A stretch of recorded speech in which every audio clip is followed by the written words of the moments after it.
ভাবো তো তুমি একটি সুপারমার্কেটের ভিতরে আটকে আছো। হঠাৎ একটি ভয়ঙ্কর সুনামি, চারিদিকে শুধু পানি, আর সেই পানির নিচে ঘুরছে একটি ভয়ঙ্কর হাঙর। পালানোর কোনো রাস্তা নেই, আর সময়ও খুব কম। হ্যাঁ বন্ধুরা, আজকে আমরা এক্সপ্লেন করব এমনই একটি horror and thriller movie, well. এই অস্ট্রেলিয়ান মুভিটি রিলিজ হয়েছিল 2012 সালে। মুভিটির শুরুতে আমরা সমুদ্র সৈকতে দুই বন্ধুকে দেখতে পাই। একজনের নাম যশ এবং আরেকজনের নাম রয়। তারা দুইজনেই ছিল লাইফ গার্ড। কিছু সময় পরে রয়কে যশের কাছে আসতে দেখা যায়। রয় তাকে এসে বলে তার গার্লফ্রেন্ড টিনা তার জন্য বিচে অপেক্ষা করছে। যশ এবং টিনা একে অপরকে অনেক ভালোবাসে, তাই তারা বিচে একান্ত সময় কাটাচ্ছিল।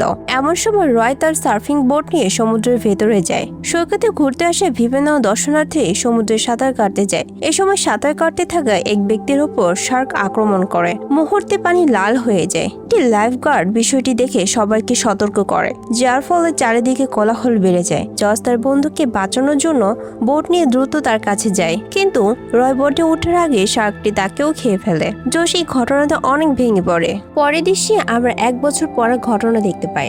যশ এখনো সেই দিনের পুরনো ঘটনা পুরোপুরি ভুলতে পারেনি। যশ পুরো বাড়িতে এখন একা থাকে।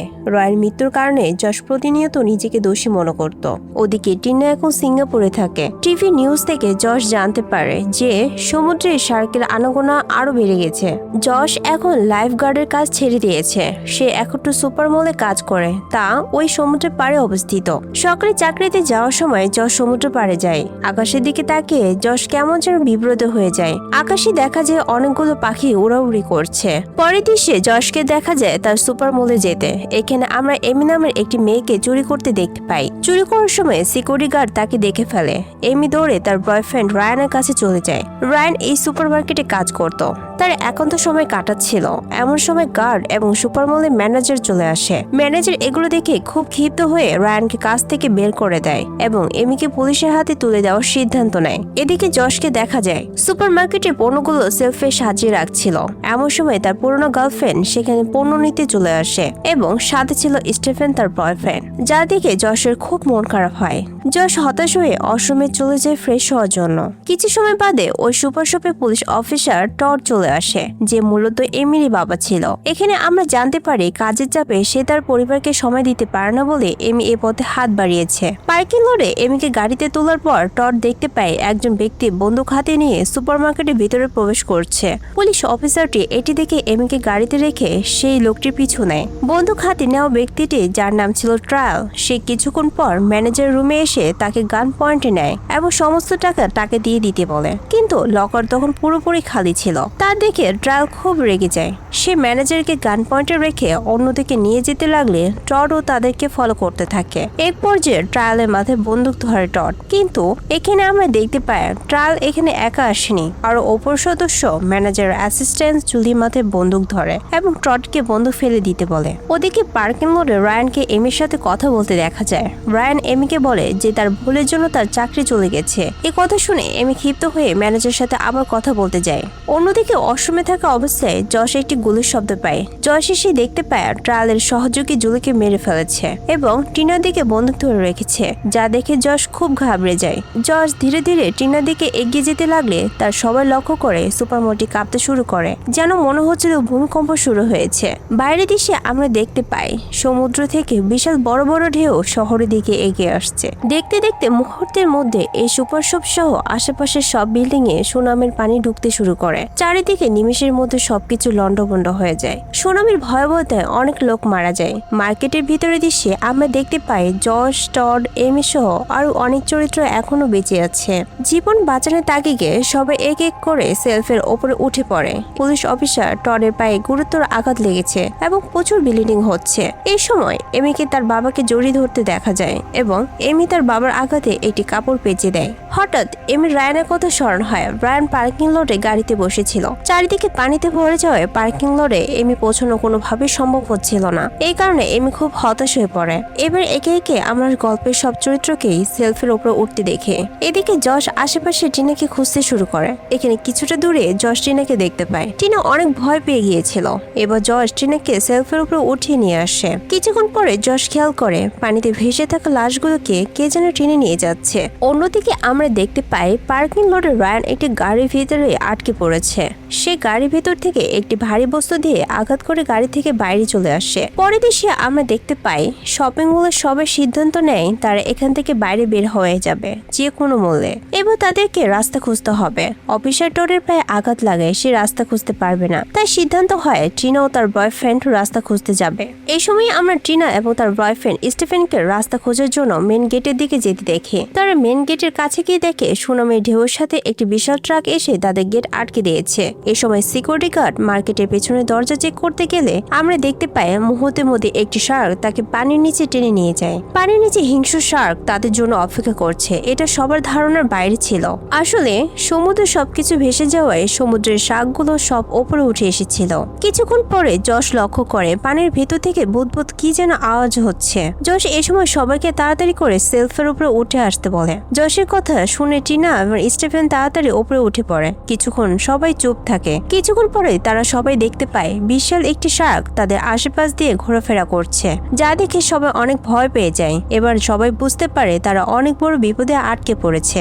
অন্যদিকে আমরা রায়ানকে দেখতে পাই, সে পার্কিং লট থেকে বের হওয়ার রাস্তা খুঁজছিল, কিন্তু বেসমেন্টের গেট বিভিন্ন ভারী সরঞ্জাম দিয়ে আটকে গিয়েছিল। কিছুক্ষণ পরে আমরা আরো একটি দম্পতিকে দেখতে পাই যারা পার্কিং লটে আটকে পড়েছিল।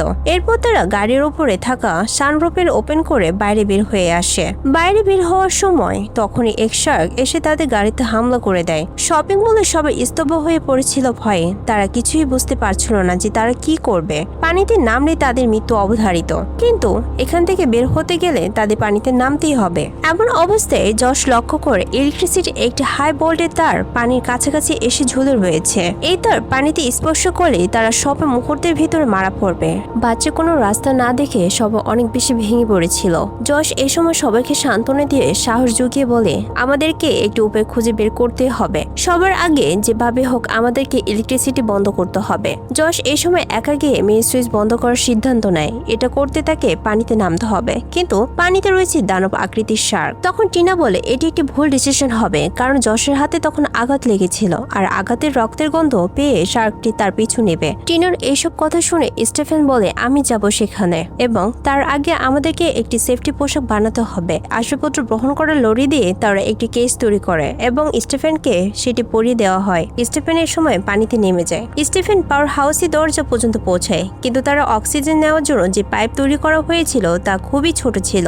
তখন সবাইকে বাঁচানোর জন্য পাইপটা খুলে ফেলে এবং অনেক কষ্টে মেইন সুইচ পর্যন্ত পৌঁছে সুইচ অফ করে দেয়। এই সময় সে ওপরে ওঠার অনেক চেষ্টা করলেও তার গায়ে অনেক ভারী কেস থাকে, সে ওপরে উঠতে পারে না। ফলে পানিতে ডুবে সে ওখানে মারা যায়, যা দেখে টিনা খুব ভেঙে পড়ে। এদিকে বেসমেন্ট রায়ান কোনো পথ খুঁজে না পেয়ে গাড়ির ভিতরে সেই দম্পতিকে দেখতে পায় যারা শার্কের আক্রমণ থেকে বাঁচার চেষ্টা করছিল। রায়ান শার্ক দেখে অনেক বেশি ভয় পেয়ে যায়, কিন্তু এই মুহূর্তে ওই দম্পতিকে শার্কের হাত থেকে বাঁচানোর জন্য পাশে পড়ে থাকা একটি লাশের কাটা হাত দূরে ছিটকে মারে। শার্ক রক্তের গন্ধে কাটা হাতের দিকে গেলে এই সুযোগে তারা গাড়ি থেকে বের হয়ে যায় এবং অন্য গাড়ির উপরে আশ্রয় নেয়। পরের দৃশ্যে আমরা দেখতে পাই শপিং মলে যশ কোনো রাস্তা না দেখতে পেয়ে বিল্ডিং এর ইয়ারড্রপ দিয়ে বের হওয়ার সিদ্ধান্ত নেয়। যশ অনেকক্ষণ ধরে ইয়ারড্রপের ওপর দিয়ে দড়ি আটকানোর চেষ্টা করে। এক সময় যশ সফল হলে ম্যানেজার বলে সবার আগে সে বাইরে যাবে। এখানে আমরা ম্যানেজারের কিছুটা স্বার্থপরতা দেখতে পাই। এবার দড়িটি নিয়ে সে কোমরের সাথে বেঁধে সে ইয়ারড্রপ দিয়ে বাইরে যাওয়ার চেষ্টা করলে ড্রপে থেকে অসংখ্য পিঁপড়া তাকে কামড়াতে শুরু করে। ম্যানেজার চিল্লাচিল্লিতে এই সময় শার্ক তার উপরে হামলা করে দেয়। মুহূর্তের মধ্যে ম্যানেজার শরীরকে টুকরো টুকরো করে ফেলে। ভয়ঙ্কর এই দৃশ্য দেখে সবাই থ হয়ে যায়, সবাই স্তব্ধ হয়ে যায় কিছু সময়ের জন্য। অন্যদিকে আমরা দেখতে পাই রায়ান তার আর কোনো রাস্তা না পেয়ে সেই ইয়ারড্রপ দিয়ে বের হওয়ার চেষ্টা করে এবং এক সময় সে হাত ফসকে পানিতে পড়ে যায়। এবার শার্কটি রায়ানের দিকে ধেয়ে আসতে থাকে। সঠিক সময়ে ওই দম্পতি তাকে গাড়ির উপরে টেনে নেয়। রায়ান পানি বেঁচে গেল। রায়ানকে বাঁচাতে গিয়ে দম্পতির একজন পানিতে পড়ে যায় এবং শার্ক তাকে টেনে নিয়ে গিয়ে শরীরটিকে টুকরো টুকরো করে ফেলে। এই সময় টিনা তার কৃতকর্মের জন্য যশের কাছে ক্ষমা চায়। যশ বলে, তোমার ভাইয়ের মৃত্যুতে আমার কোনো হাত নেই, আমি অনেক চেষ্টা করেছি তাকে বাঁচানোর জন্য। টিনা মূলত এই কারণে তার থেকে দূরে চলে গিয়েছিল, কারণ টিনা ভাবতো তার ভাইয়ের মৃত্যুর জন্য যশ দায়ী। কিছুক্ষণ পরে আমরা দেখতে পাই কিউবো নামের এক লোক যশের কলিগ নাওমিকে গান পয়েন্টে নেয় এবং সবার উদ্দেশ্যে বলে, আমরা চাইলে সবাই এখান থেকে বের হয়ে যেতে পারি, এর জন্য শুধুমাত্র একজনকে জীবন দিতে হবে। এই মেয়েকে আমরা শার্কের খাবার হিসেবে ব্যবহার করব এবং সুযোগ দেখে আমরা সবাই এখান থেকে পালিয়ে যাব। কিউবি কারো কথা না শুনে নাওমির গলায় একটি হুক পেঁচে তাকে পানির ভেতরে ফেলে দেয় এবং শার্কের জন্য অপেক্ষা করতে থাকে। কিন্তু কিউবির পার্টনার ট্রায়াল এসব কিছুতে সহ্য করতে পারে না। কিউবাকে পেছন থেকে ছুরি দিয়ে আঘাত করে গলায় হুক লাগিয়ে তাকে পানির ভিতরে ফেলে দেয়। নাওমিকে তাড়াতাড়ি করে ওপরে তুলে আনে। এবার আমরা দেখতে পাই কিউবাকে শার্ক মুহূর্তের মধ্যে টেনে নিয়ে চলে যায়। এদিকে রায়ান ও সেই দম্পতির একজন বেসমেন্টে বসে মৃত্যুর সময় গুনছিল। এই সময় রায়ানের মাথায় একটি বুদ্ধি আসে। সে মনে করে বেসমেন্টে যেমন আমরা বেঁচে আছি, হয়তো মার্কেটের মধ্যেও কেউ বেঁচে আছে। তাই ভেবে সে রড দিয়ে ওপরে গিয়ে জোরে জোরে শব্দ করতে থাকে, যা শুনে মার্কেটের ভিতরে থাকা এমি বুঝতে পারে রায়ান এখনো বেঁচে আছে। এমি আর এক মুহূর্ত দেরি না করে রায়ানকে বাঁচাতে পানিতে ঝাঁপিয়ে পড়ে। এই সময় জশ ও এমিকে সাহায্য করতে ঝাঁপিয়ে পড়ে। এখানে আমরা দেখতে পাই কিউবের ওপর যখন শার্ক আক্রমণ করেছিল তখন কিউবের গায়ে থাকা হুক শার্কের মুখে আটকে গিয়েছিল, ফলে তারা হাতে একটু সময় পায় ওদেরকে উদ্ধার করার জন্য।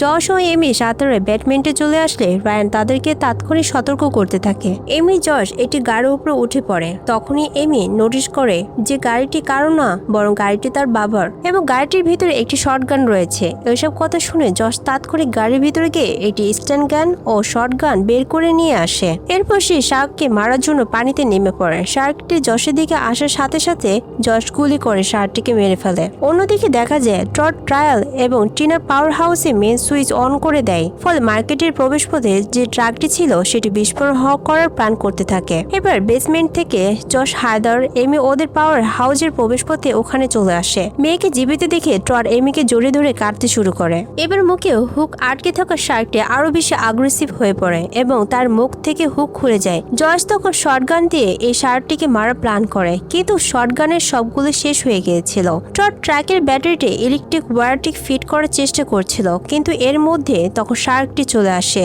জশ কোনো উপায় না পেয়ে স্ট্যান্ড গান দিয়ে ইলেকট্রিক শট দেয়। এখানে শার্কটি মারা যায়। এই সুযোগে তারা ট্রাকটিকে ব্লাস্ট করে দেয় এবং প্রবেশপথ পরিষ্কার হয়ে যায় এবং তারা সবাই বের হয়ে আসে। তারা দেখতে পায় পুরো শহর ধ্বংসে পরিণত হয়েছে। তারাই নয়, সুনামিতে শহরের হাজার হাজার মানুষ মারা গিয়েছে। টিনা তখন জশকে জিজ্ঞেস করে এখন আমরা কি করব? উত্তরে জশ বলে আমরা সবকিছু আবার নতুন করে শুরু করব। এরপর সিনেমার শেষ দৃশ্যে সমুদ্রের খুব কাছ দিয়ে একটি পাখিকে উড়তে যেতে দেখে, আর হঠাৎ একটি হোয়াইট শার্ক পানি থেকে উঠে এসে পাখিটিকে খেয়ে ফেলে। এখানে গল্পের সমাপ্তি হয়। শেষ পর্যন্ত তারা বেঁচে গিয়েছিল, কিন্তু এ লড়াই তাদের শিখিয়ে দিয়েছিল জীবনে যে কোনো মুহূর্ত বদলে যেতে পারে। তাই প্রতিটা মুহূর্তে লড়াই চালিয়ে যেতে হয়। সার্ভাইভাল শুধু শক্তির না, এটা সাহস, ত্যাগ আর সঠিক সিদ্ধান্তের খেলা। আল্লাহ হাফেজ।